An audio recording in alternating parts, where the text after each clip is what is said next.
بس نمونه جایز دي خو هغه کې دا نسبتونه او یا جملو کې جمله کې کله استعمال شي سنټنس کې خبره کې نو هغه نه غلطه جمله جوړي نو دا سینې دي کول پک نمونه بهتر نه لکه ایمان نوم باز دی دا ما لور نوم دی ایمان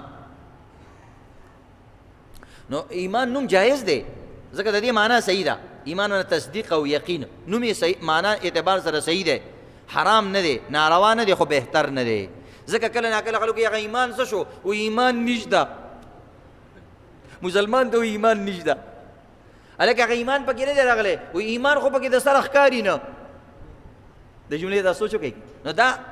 ستا مطلب ایمان نه وي ستا مطلب هغه سړی وي هغه ښځه وي هغه جینۍ وي خو عزتمندو جمله ښه نه ده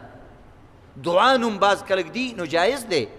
معنی یې صحیح ده خو دا بعض وخت کې غلط جملو کې استعمالیږي دعا موا پکې نشته دی وایي لکه وایي نشته مونږ نه پس دعا کوو فلانې کوو ډنګرې کوو دعا موا هغوی نه وایي هغه جینۍ یادومه دعا پکې نه ده راغلې نو دا جملې داسې وي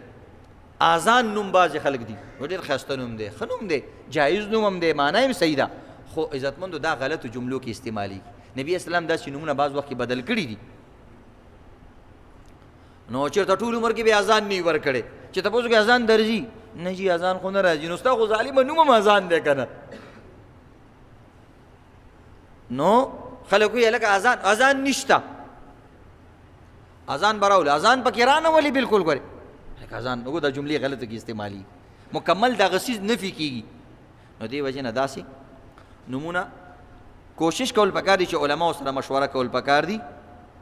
نور دا د نومونو کې شریعت گنجایش هم ډېر راوستی دی چې معنی صحیح وي خیر دی که قرآن کې نه وي حدیث کې نه وي چېرته نه وي هغه نوم هم کې غوستی چې عبراني نوم دی سوریاني نوم دی د بلې ژبې نوم دی خیر دی کې غوستی شي خو معنی ته ګوره نسبت ته ګوره دې خبرو ته پکې ګوره چې چېرته دی